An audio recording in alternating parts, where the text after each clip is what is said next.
Hello guys, welcome to my channel unique craft store. നമ്മൾ ഇന്ന് നോക്കാൻ പോകുന്നത് ഇതേപോലൊരു സ്പ്ലാഷ് എഫക്റ്റ് എങ്ങനെ നമ്മൾക്ക് ഈ ഒരു ഫോട്ടോ എങ്ങനെ എഡിറ്റ് ചെയ്യാം, ഇതെങ്ങനെ ഫ്രെയിം ആക്കാം എന്നുള്ളതിനെ കുറിച്ചാണ്. അതിനായി നമ്മൾ ഫസ്റ്റ് പിൻട്രസ്റ്റ് ആപ്പാണ് യൂസ് ചെയ്യുന്നത്. പിൻട്രസ്റ്റ് ആപ്പിൽ പോയാൽ നമുക്ക് ഒരുപാട് എലമെൻറ്റ്സ് കിട്ടും. നമ്മൾ ഇതേപോലെ ഫോട്ടോ ഫ്രെയിം എടുക്കാനായിട്ട് അതിൽ പോയിട്ട് നമ്മൾ സ്പ്ലാഷ് എഫക്റ്റ് എന്ന് സെർച്ച് ചെയ്യാം. അതിൽ കുറേ സ്പ്ലാഷ് എഫക്റ്റ് കാണും. നിങ്ങൾക്ക് ഇഷ്ടമുള്ളത് ചൂസ് ചെയ്യാം.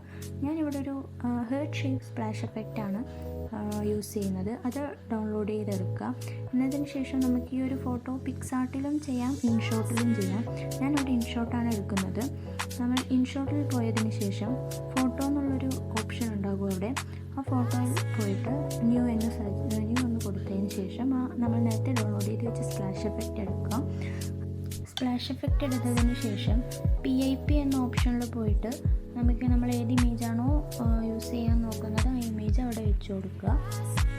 ആ ഇമേജ് വെച്ച് കൊടുത്തതിന് ശേഷം അവിടെ ബ്ലെൻഡ് എന്നുള്ളൊരു ഓപ്ഷൻ കാണും. അതിൽ ബ്ലെൻഡിൽ പോയിട്ട് ലൈറ്റർ ഓഫ് സ്ക്രീനിങ് ചെയ്താൽ അതവിടെ കറക്റ്റായി വരുന്നതായിരിക്കും. എന്നതിന് ശേഷം ഡൗൺലോഡ് ചെയ്തെടുക്കുക. പിന്നീട് നമ്മൾ ക്യാൻവ എന്ന ആപ്പ് ഓപ്പൺ ആക്കിയതിന് ശേഷം ആ പ്ലസ് ഐക്കണിൽ പോയിട്ട് സെർച്ച് ബാറിൽ A4 ഡോക്യുമെൻ്റ് എന്ന് സെർച്ച് ചെയ്യാം. അപ്പോൾ അതിൽ ബ്ലാങ്ക് പേജസ് നമുക്കവിടെ വരും. അതിൽ ഫസ്റ്റ് ചൂസ് ചെയ്യുക.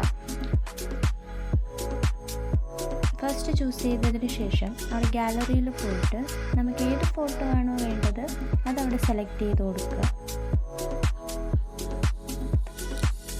ആ ഫോട്ടോ ഒന്ന് അഡ്ജസ്റ്റ് ചെയ്ത് നമുക്ക് വേണ്ട രീതിയിൽ ആ ഫോട്ടോ ഒന്ന് അഡ്ജസ്റ്റ് ചെയ്ത് കൊടുക്കുക. അഡ്ജസ്റ്റ് ചെയ്ത് കൊടുത്തതിന് ശേഷം നമുക്ക് എന്തെങ്കിലും ടെക്സ്റ്റ് ചെയ്യാനുണ്ടെങ്കിൽ അവിടെ ടെക്സ്റ്റിൽ പോയിട്ട് ആഡ് ഹെഡിങ്ങിൽ നമുക്ക് എന്താണോ വേണ്ടത് അതൊന്ന് ടെക്സ്റ്റ് ചെയ്ത് കൊടുക്കുക. ഞാനിപ്പോൾ ഇവിടെ ഹാപ്പി ബർത്ത്ഡേ ശിവാംഗി എന്നാണ് ടെക്സ്റ്റ് ചെയ്ത് കൊടുക്കുന്നത്. പിന്നെ നമുക്ക് ക്യാൻവയിൽ നിറയെ ഫോൺസ് അവൈലബിൾ ആണ്. നമുക്ക് ഇഷ്ടമുള്ള ഫോൺസ് അവിടെ പോയി സെലക്ട് ചെയ്തിട്ട് നമുക്ക് ഇഷ്ടമുള്ള ഫോൺസ് വെച്ച് കൊടുക്കാവുന്നതാണ്. ഏതാണോ അതിന് ചേരുന്നത് അതിനനുസരിച്ച് നമ്മൾ ഫോണ്ട് മാറ്റി കൊടുക്കുക. ഞാനിവിടെ ഒരു ഫോണ്ട് സെലക്ട് ചെയ്തിട്ടുണ്ട്.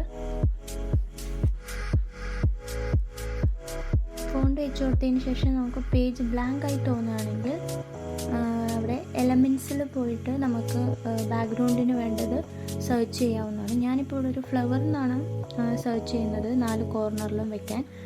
പക്ഷേ എലമെൻറ്റ്സിൽ ഞാൻ പോയി സെർച്ച് ചെയ്തപ്പോൾ എനിക്ക് അധികം ഒന്നും ഇഷ്ടപ്പെട്ടില്ല. പിൻട്രസ്റ്റിൽ നമുക്ക് നിറയെ അവൈലബിൾ ആണ്. അപ്പോൾ ഞാൻ ഓൾറെഡി പിൻട്രസ്റ്റിൽ നിന്ന് ഡൗൺലോഡ് ചെയ്ത് വെച്ചിട്ടുണ്ടായിരുന്നു ഫ്ലവേഴ്സ്. അപ്പോൾ ഞാനത് ഗാലറി പോയിട്ട് അതാണ് ആ ഫ്ലവറാണ് ഞാനിവിടെ ഈ ഫോട്ടോയിൽ വെച്ച് കൊടുക്കുന്നത്. അത് ഞാൻ 4 കോർണറിലേക്കുമായിട്ട് വെച്ച് കൊടുക്കുന്നുണ്ട്. ആ ഫോട്ടോയിൻ്റെ അവിടെ ഡ്യൂപ്ലിക്കേറ്റ് എന്നുള്ളൊരു ഓപ്ഷൻ ഉണ്ടാവും, ആ പ്ലസ് ഐക്കൺ പോലെ. അതിൽ ക്ലിക്ക് ചെയ്താൽ അത് ഡ്യൂപ്ലിക്കേറ്റ് ആവുന്നതാണ്. അത് ഞാനിവിടെ ഡ്യൂപ്ലിക്കേറ്റ് എടുത്ത് 4 കോർണറിലേക്കും ആക്കി വെച്ച് കൊടുക്കുന്നുണ്ട്. ഒന്ന് അഡ്ജസ്റ്റ് ചെയ്ത് കൊടുത്തതിന് ശേഷം എല്ലാം ഒന്ന് നോക്കുന്നുണ്ട്. എന്നിട്ട് ഞാനത് ഡൗൺലോഡ് ചെയ്തെടുത്തു. ഇനി നമുക്ക് ഈ ഒരു ഫോട്ടോ നമുക്ക് ഫ്രെയിം ആക്കണം എന്നുണ്ടെങ്കിൽ A4 ഡോക്യുമെൻ്റ്, ഇതിപ്പോൾ ഞാൻ A4 സൈസിലാണ് എഡിറ്റ് ചെയ്തിരിക്കുന്നത്. നമുക്ക് ഏത് സൈസാണോ വേണ്ടത് അതിനനുസരിച്ച് എഡിറ്റ് ചെയ്ത് പ്രിൻ്റർ ഷോപ്പിൽ പോയിട്ട് പ്രിൻ്റ് എടുത്ത് ഫ്രെയിം ആക്കാവുന്നതാണ്. അപ്പോൾ ഇത്രയേ ഉള്ളൂ നമ്മുടെ ഈ splash effect photo frame. Video useful ആണെങ്കിൽ ലൈക്ക് ചെയ്യുക, ഷെയർ ചെയ്യുക, സബ്സ്ക്രൈബ് ചെയ്യുക. ഇനി ഇതുപോലുള്ള യൂസ്ഫുൾ എഡിറ്റിംഗ് വീഡിയോസിന് വേണ്ടി സബ്സ്ക്രൈബ് ചെയ്ത് ബെല്ലൈക്കൺ പ്രസ് ചെയ്യുക. Okay, thank you.